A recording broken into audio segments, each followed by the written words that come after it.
Power doesn't always destroy you with noise. Sometimes it calls you quietly at night and asks you to choose which part of your life you're willing to lose. The message from the Senate President came at 7:42 p.m. There was no greeting. No title, just 3 short sentences. My residence, 9 p.m. Come alone. I stared at my phone for a long time, the words burning into my screen. In Abuja, when the Senate President summons you at night, it's never for advice. It's for obedience. I drove myself to Matama, my knuckles white on the steering wheel. The air felt heavy, thick with unspoken threats. As I approached his compound, the massive gate slid open without any checks. They were expecting me. The guards just watched, their faces impassive. Inside, the house felt colder than usual, almost like a tomb. The decor was all dark wood and heavy curtains that swallowed the light. A single lamp cast long, menacing shadows across the room, making everything feel distorted and surreal. The Senate President was in his private study. He sat there, a monarch on his throne, with a glass of cognac in one hand and a cigar burning slowly in an ashtray beside him. He didn't stand up when I walked in. He didn't offer me a seat. He just watched me, his eyes cold and calculating for what felt like an eternity. The silence was a weapon designed to unnerve me, to strip away my confidence piece by piece. Finally, he spoke. His voice was calm, almost unnervingly controlled. Rashid Ibrahim, he said, the name sounding like an accusation. You have been very busy. Before I could respond, he pressed a remote control. A large screen on the wall flickered to life. My blood ran cold. It was a slideshow of my life's biggest mistake. Footage, photos, receipts. There I was, entering the Transcorp Hilton, my face partially hidden. Then, just minutes later, Katasha, following me in. The scene changed. Sheraton. Different dates, different times, but the same damning story. The timestamps were precise, undeniable. Then came the WhatsApp screenshots, late-night calls, messages filled with familiar, affectionate names that now felt like poison. He let the images play without any sound, letting the evidence speak for itself. The silent movie of my downfall.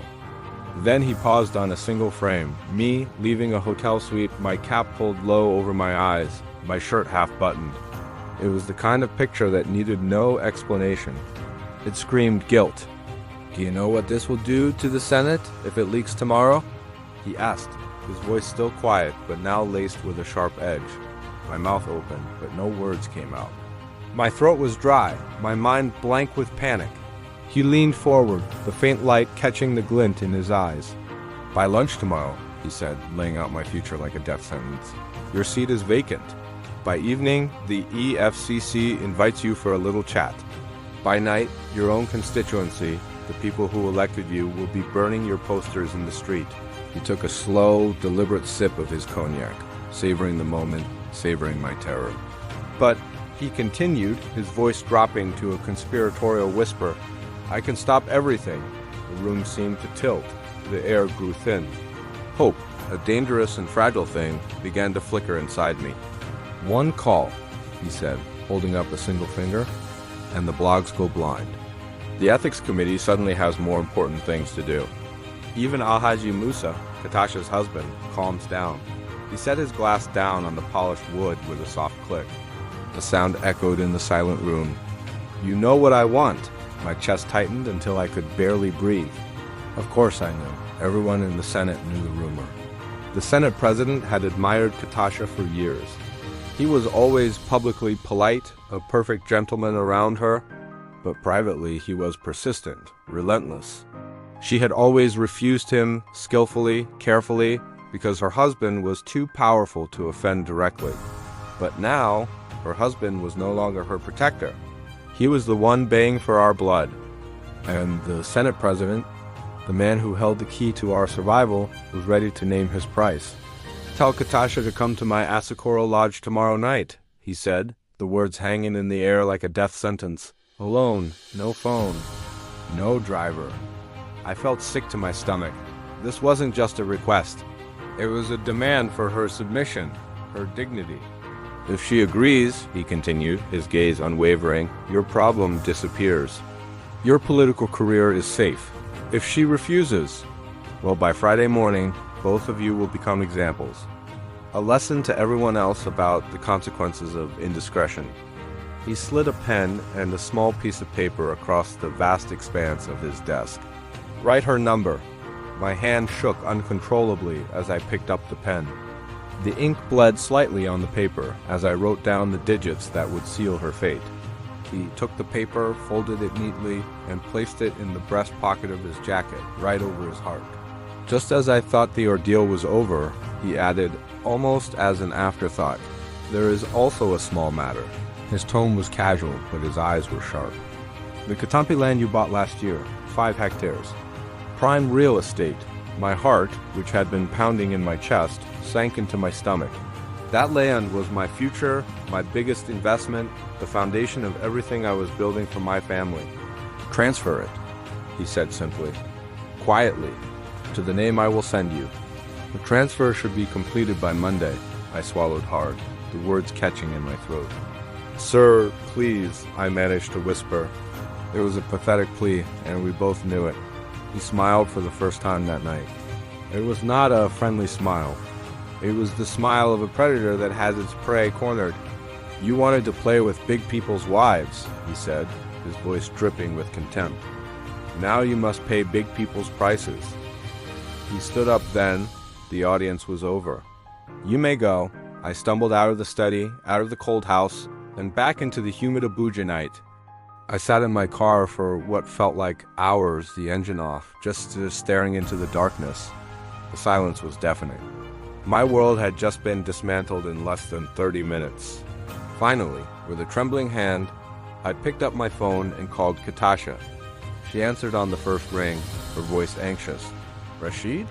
What happened?" I couldn't bring myself to say much. The words felt like ash in my mouth. "He knows," I said quietly. "He knows everything," I relayed his demand, the brutal ultimatum. "He wants you tomorrow night. If you don't go, we're finished." Both of us. There was a long, heavy silence on the other end of the line. I could hear her sharp intake of breath, the sound of her world collapsing just as mine had. Then her voice came back, small but controlled, though I could hear the fracture in it, the effort it took from breaking completely. "And you?" she asked. "What did he ask from you?" I told her about the land. Another sharp breath. "So he finally wins," she said, her voice filled with a weary resignation. "After all these years, he finally gets what he wants." There was another pause, longer this time. I could almost feel her weighing her options, even though there were none. "Tell him," she said, her voice suddenly firm, resolute. "But I will come." The line went dead. I sat there, holding the silent phone, staring at the dark road ahead. Tomorrow night, Katasha would walk into that lodge and surrender a part of herself she could never get back. By Monday morning, my land, my future, would no longer be mine. And the man who controlled the Senate would finally collect the prize that power had promised him. I had entered politics thinking power came from votes, from the will of the people. That night, I learned the truth. Real power comes from leverage. And leverage always demands payment. Tomorrow, Katasha would pay with her body.